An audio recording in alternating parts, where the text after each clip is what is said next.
this story before, saying, oh, poor elephants, they grow up and they have no idea that their reality, what they believe is real, has nothing to do with the actuality of them being big enough to move those stumps. But what we're really talking about here, with the example of the elephants, is you in your life. Those beliefs which you hold, which are a limit to you, plague our lives. They are to blame for the lives that we're living, which are less than what we want them to be. Today, if you haven't caught on already, what we're going to be talking about is how to change a belief. The first key to changing your beliefs is to change the way you think about beliefs and the way you think about reality. If you think about your beliefs and reality as if it is fixed, then it does not contain the natural flexibility which will allow you to change beliefs. So what is a belief? A belief basically is a thought which you keep thinking, so much so that that creates a very strong frequency within this universe, and that frequency, when it collapses wave function into the third-dimensional understanding that we call physical reality, you are now looking at proof. So you're thinking a thought which you have thought so often that it is now manifested as physical proof. Now that you are looking at the physical proof, that then strengthens what we would call a belief, which is basically a thought which is backed up by confidence, backed up by faith, trust, and acceptance. We could call a belief an assumed truth or an assumed reality. This is not to be confused with an objective truth or a fixed reality. Really, beliefs are basically only the best available explanation that we have based on the evidence that we have been observing in our physical life. Beliefs can and should be changed if they are a detriment to you instead of a benefit to you. The only beliefs which we should be holding and maintaining in our lives are the beliefs which are a benefit to us. Especially because, in order to manifest things into our reality, the frequency of our desire and the frequency of our belief must be an exact match. An example of this would be, if you have the desire for a perfect relationship, but you have the belief that you don't deserve perfect relationships, the relationship you want cannot show up for you. In order for a perfect relationship to show up in your life, your desire for that perfect relationship and the belief that you deserve it must line up, and then you will experience the manifestation. For some, using hypnosis or subliminal programming may be something which feels good to do at the time, and you may want to try to do it if it's being something which is supplemented with intentional change. There's nothing wrong with trying this modality of changing your beliefs. It can be a benefit to people sometimes. But in my opinion, our greatest empowerment, our greatest freedom, and our greatest joy is served by consciously, deliberately changing our beliefs and becoming the deliberate creators of our own lives and realities. The first step to changing a belief is to identify what that belief is. This can potentially mean chasing a core belief, which I have gone into in my video, my Ask Teal video on shadow work, if any of you would like to refer to that. The reason that you want to find out what your deep, what we could call a root belief is because you could say something, have a thought like, I hate speaking in public. That thought is not a core belief. What that is an emotional reaction to a core belief. A core belief such as, I'm not good enough. You always want to be working with the root belief when you're dealing with changing your beliefs, because it's kind of like a weed. All of us who understand gardening know that if you don't pull up the root of a weed, the weed will just keep growing back and keep growing back. So dealing with a thought like, I hate speaking in public, would be like dealing with the branch of a weed, whereas dealing with the core belief, I'm not good enough, would be really changing the root of that weed. Simply identifying what a belief is shining light on that belief, which decreases their chokehold on you. This is because the vibration of being inside a belief is different than the vibration of looking at a belief. For example, it is a different vibration to truly believe, I am not good enough, than it is to say, I am now looking at that thought which is cropped up, which is, I am not good enough. In one, you are in the vibration of observing. In one, you are in the actual belief. So just identifying the belief decreases the vibration that they have, thus decreases the ability of that belief to manifest into your reality. 2. Examine the belief which you held. We're talking about this negative belief.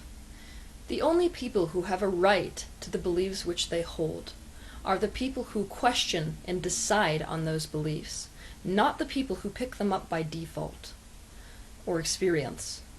We could call this non-deliberate beliefs. You really ought to deliberately choose the beliefs you hold. And take your teeth out of truth. This is what people who are justifying their own beliefs like to do. They like to act as if truth exists outside of a person. And in order to change your beliefs, you've got to pull your teeth out of the idea of some kind of truth which exists separate from you.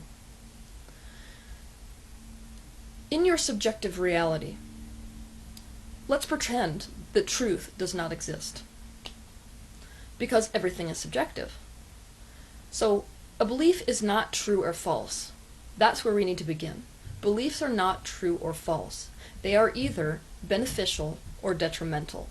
That is the only thing you have to decide about your beliefs. My belief is neither true nor false. It is either beneficial or detrimental to me. You need to make a list of how it is beneficial to you and a list of how it is detrimental to you. And then you need to decide if it's more beneficial or more detrimental. Once you make your decision, it'll usually be detrimental, decide what you would rather believe. So let your non-beneficial beliefs be your inspiration towards beliefs which you want to believe. 4. Determine the emotions that are holding you to the belief like superglue, because of the payoff that that belief is creating for you. For example, if I believe that I'm not good enough, if I'm being very honest about the emotional payoff, it might look something like, I get pity when I feel like I'm not good enough and when I express that to somebody, and that pity feels like people care about me. Or, when I think thoughts like I'm not good enough, I give up the responsibility of having to try something new. We have to decide whether the emotional payoff is worth the limitations of the beliefs which we're holding. Nothing will help anybody to change something that they don't want to change. So the first step really, which we are calling the 4th step, is really decide whether you want to change that belief or not. That dedication is going to help unglue the superglue of the emotional payoff, which is keeping you tied to that belief. And once you decide that you really want to change a belief, and that superglue starts to get weak, the belief begins to get weak as well. I was at a seminar once when I heard probably the best analogy when we're talking about beliefs that I have ever heard. It was comparing beliefs to a tabletop. So the tabletop is a belief, like let's call it a negative belief, and the legs of that table is the experiences and the evidence which we are using to back up that belief. And the emotions, what I was just talking about, the emotional payoff, is like the superglue holding the legs of that table to the floor. So what we need to do is first decrease the strength of the superglue, which is the emotions, then knock out the legs of the table, which is the evidence that we are using to support the belief, and then the belief will fall, and it can be replaced. So step 5, after we have decreased the emotional superglue, is to figure out an alternative explanation. Replace basically the evidence, which we are using to back up our belief, the legs of the table, with new evidence. So you need to find an alternative explanation and find alternative evidence for your belief by playing devil's advocate, or maybe we should say playing the angel's advocate. For example, you could start with a belief like, I'm not good enough. And obviously that may be backed up by this kind of evidence. I may have been for my whole life perpetuating this by saying, My father always told me that I wasn't good enough with his actions and potentially even with his words. So an alternate explanation may be something like this. My father has a very self-conscious way of being. He's petrified of embarrassment. And so I made mistakes, and that was an embarrassment to him. And I can explain this by saying he was the one who felt as if he wasn't good enough.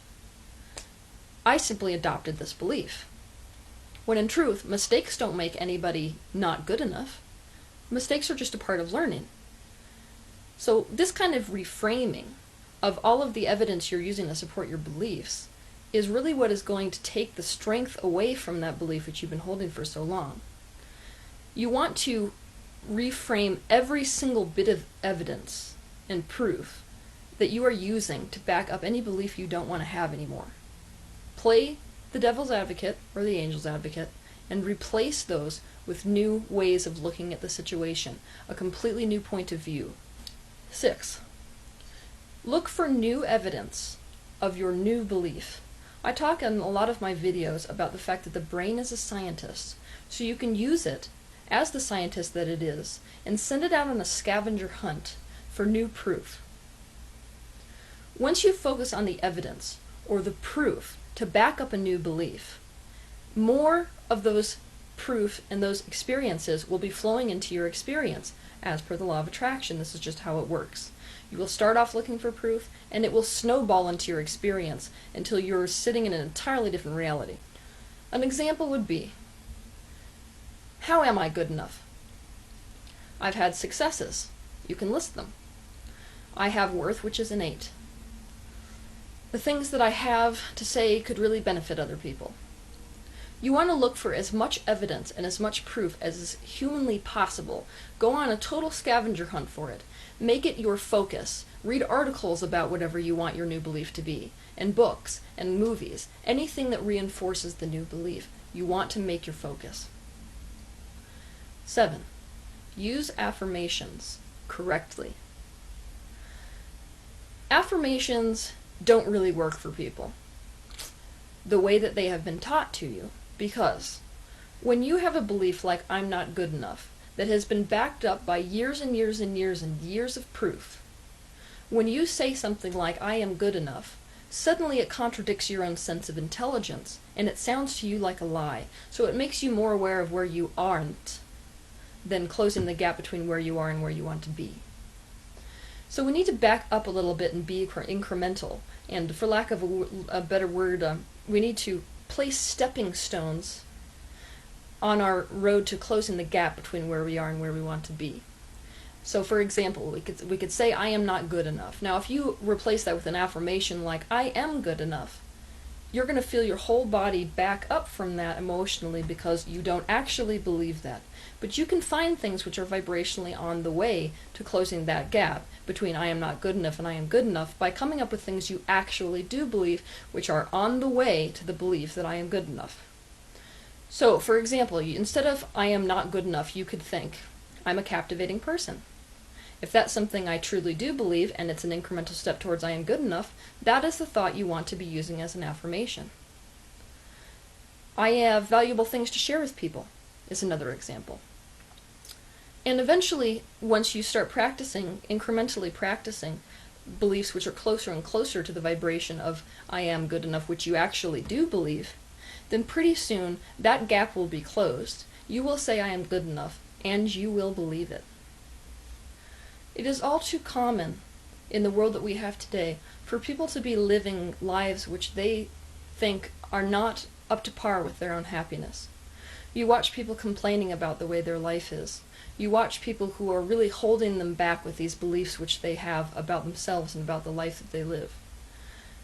And they don't really want to take responsibility, nor do they usually know what is creating the life which they are living, because they think that reality is fixed. They think basically that they come here and they're a part of a reality and bad things can happen to them without invitation, without focus.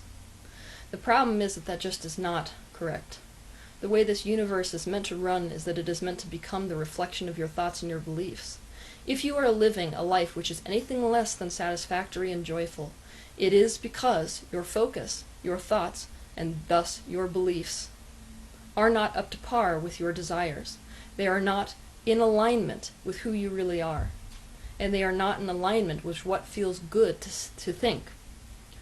So if you want your life to be different, in any way, shape, or form, you have got to change the story that you're telling about your life. You have got to change the thoughts which you're thinking. And when you change the thought that you're thinking, it will change the way that your reality is structuring itself. And then your beliefs about your reality will change. And everyone will stand in amazement wondering how it is that you have created this life of so much bliss and freedom for yourself.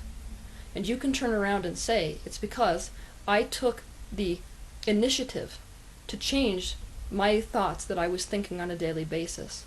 And I took the initiative to change my own beliefs. And when I did that, my reality shifted to become the exact reality which I wanted. I deliberately created it for myself.